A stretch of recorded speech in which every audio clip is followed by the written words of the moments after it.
nom est Sylvie Kinigi.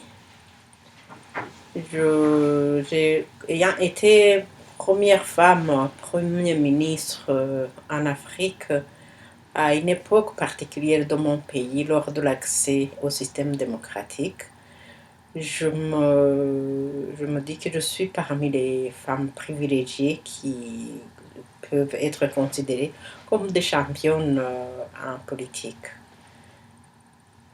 Étant donné le cadre dans lequel j'ai accédé à ces hautes fonctions, je crois que j'ai pu tracer le chemin pour pas mal de femmes qui aujourd'hui quand même ont augmenté au poste de responsabilité d'un niveau aussi élevé, non seulement dans mon pays, mais aussi en Afrique.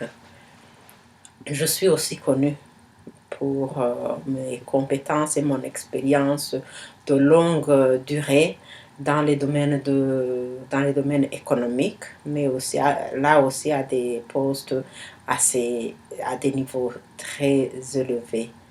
Aujourd'hui, je peux exprimer ma fierté pour avoir pu gravir ces échelons. Et j'encourage, c'est ce qui encourage aussi les autres sœurs à se battre pour pouvoir arriver à de tels niveaux. Si aujourd'hui je suis membre du réseau pour la protection de la santé, de la reproduction et la promotion de la planification familiale, c'est aussi le fruit de mon combat de longue haleine pour la promotion de la femme. Combat que j'ai mené au niveau national, combat que j'ai mené quand j'ai accédé aussi à des postes de responsabilité dans des programmes régionaux ou internationaux, dans la mesure où j'ai pu développer des initiatives de promotion des associations des femmes dans mon pays, dans la mesure où j'ai contribué à développer beaucoup de programmes visant le renforcement des capacités, l'amélioration du statut économique et social de la femme au sein du PNUD, mais aussi au sein de l'initiative sur les Grands Lacs. Je suis connue aussi comme femme peacemaker, et c'est ainsi que en développant les programmes au sein de l'initiative sur la région des Grands Lacs, nous avons pu nous pencher sur certaines questions liées à l'impact des conflits sur la santé de la mère, mais aussi de façon générale, sur la santé de la reproduction, où dans beaucoup de pays de la sous-région, la femme a été instrumentalisée de façon très très négative, surtout à travers la violence sexuelle. Et nous avons pu développer des mécanismes qui ont contribué à incriminaliser les responsables de ces crimes, de ces problèmes de violence sexuelle, surtout en adoptant un protocole sur la lutte contre la violence sexuelle. Qu'est-ce qui m'a poussée à accepter à faire partie de ce réseau? Comme je le disais, c'est d'abord les convictions personnelles, la nécessité ayant pu gravir les échelons, ayant été champion de la promotion de la femme en politique, il est aussi de mon devoir de mettre à la portée de mes sœurs mes compétences, mes réseaux, mon assistance. Et étant une mère, c'est aussi un devoir de protéger la santé de la reproduction, de favoriser la promotion de la planification familiale. Pour, si à travers le réseau, je me suis engagée à apporter ma contribution pour le plaidoyer pour qu'il y ait des politiques et des stratégies appropriées qui, qui permettraient non seulement au Burundi, mais aussi à la sous-région, de véritablement de créer un environnement légal, de créer un environnement politique qui protège la mère, qui protège la femme en tant que mère. Une mère qui, en réalité, donne naissance, qui, sans elle, en réalité, la femme est la mère de l'humanité et il est important de la protéger. Il est important de garantir ces politiques, mais les politiques seules ne suffisent pas. Notre plaidoyer doit aller plus loin.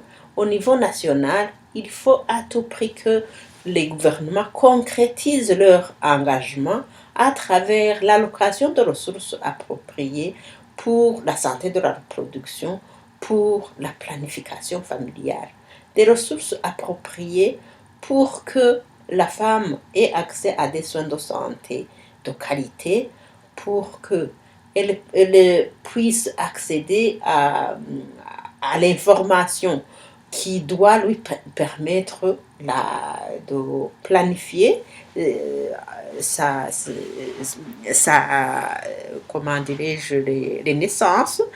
Et le gouvernement également doit s'impliquer depuis le plus haut niveau pour véritablement sensibiliser les autorités depuis la base pour qu'il y ait un certain partage de responsabilité entre l'homme et la femme en matière de santé de la reproduction, mais aussi en matière de la planification familiale.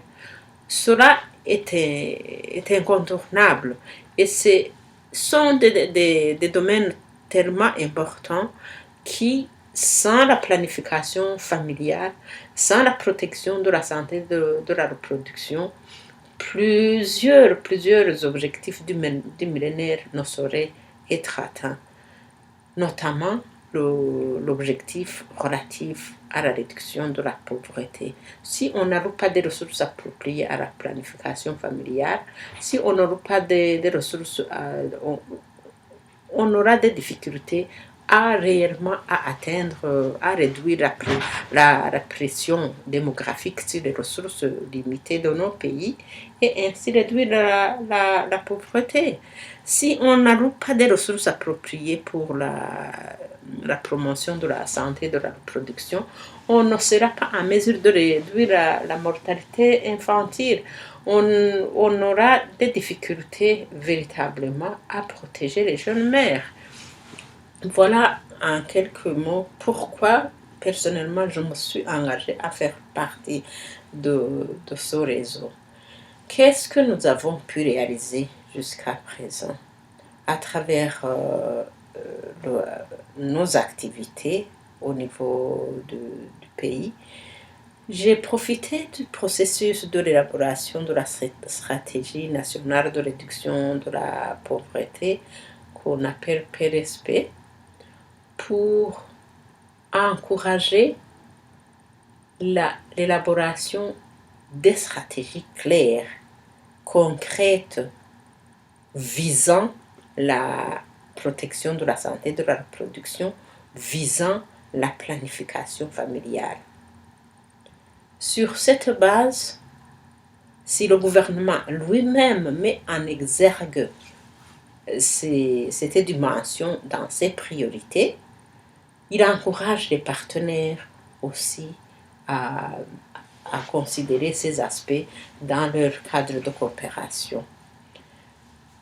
Deuxièmement, notre rôle est aussi le plaidoyer pour la mobilisation des leaders d'opinion depuis les entités à la base, pour que la femme soit informée, pour que quelque part non seulement la femme, mais que également l'homme soit responsabilisé en connaissance de cause. Sachant que notre population est à 70% analphabète, il est apparu très important que les autorités à la base soient sensibilisées pour qu'ils puissent véhiculer le plaidoyer depuis la base. Et un élément très important, c'est que le Burundi a quand même fait un pas en, en adoptant des mesures, je dirais, courageuses, favorisant la prise en charge de la santé de la mère, la prise en charge totale de la santé, de l'accès à l'éducation, la prise en charge de l'accès aux soins de santé pour les mères.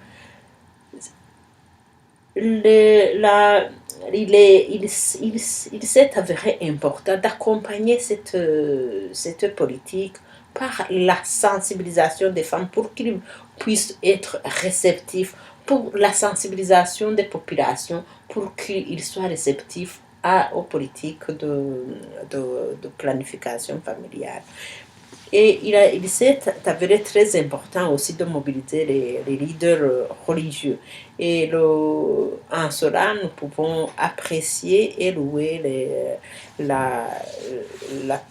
l'intervention de la première dame qui a mené une campagne pour la sensibilisation des populations, des leaders politiques, des leaders d'opinion, l'implication même du chef de l'État pour la mobilisation des responsables politiques. Et cela, nous nous sommes impliqués nous-mêmes à travers les messages qu'on lançait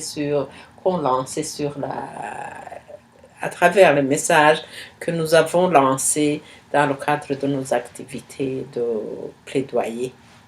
Je vous remercie.